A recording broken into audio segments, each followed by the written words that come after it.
So మీకు మోకాలు అరుగుదల ఉంటే దానికి మనం చేసేది జాయింట్ రిప్లేస్మెంట్లో ఏం చేస్తామంటే మొత్తం ఎముక తీయము, మీ ఏదైతే అరిగిపోయిన భాగం ఉంటుందో ఈ సర్ఫేస్ లో కార్టిలేజ్ ఉంటుంది, ఆ పార్ట్స్ ని మనం నీట్ గా డిఫరెంట్ డిజైన్ లోపల షేవ్ చేసేసి దెన్ ఇలాంటి ఇంప్లాంట్స్ ఇస్తాం. సో ఇవి టోటల్ నీ రిప్లేస్మెంట్ ఇంప్లాంట్స్ అంటాం. ఇందులో డిఫరెంట్ మేక్ అండ్ మెటీరియల్ ఉంటాయి, అంటే డిఫరెంట్ కంపెనీ డిఫరెంట్ మెటీరియల్ తోటి చేస్తాయి అండ్ డిఫరెంట్ డిజైన్స్ తోటి చేస్తాయి. బట్ ఓవరాల్ గా జనరల్ గా ఉండేటి మనకి cobalt chromium which is usually last for 15 to 20 years.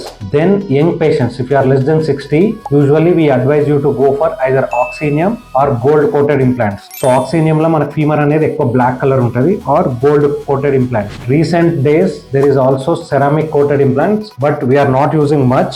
మీకు చూపించడానికి ఇక్కడ ఉంది, బట్ అంతగా యూజ్ చేయము ఎందుకంటే ఇందులో ఫ్రాక్చర్ ఛాన్స్ ఎక్కువ ఉంటుంది. సో యంగ్ పేషెంట్స్ అయితే ఆక్సినియం ని ఇంప్లాంట్స్ వేసుకోవాలి, అదే ఓల్డ్ పేషెంట్స్ ఉంటే కోబాల్ట్ క్రోమియం వేసుకోవాలి. సో ఆక్సినియం 20 to 25 years వరకు సర్వైవల్ ఛాన్స్ ఉంటుంది, unless you develop any complication such as infection వస్తే అది అన్ని ఇయర్స్ ఉండదు, ఆర్ ఫ్రాక్చర్ ఉన్నా కూడా మార్చుకోవాల్సి వస్తుంది.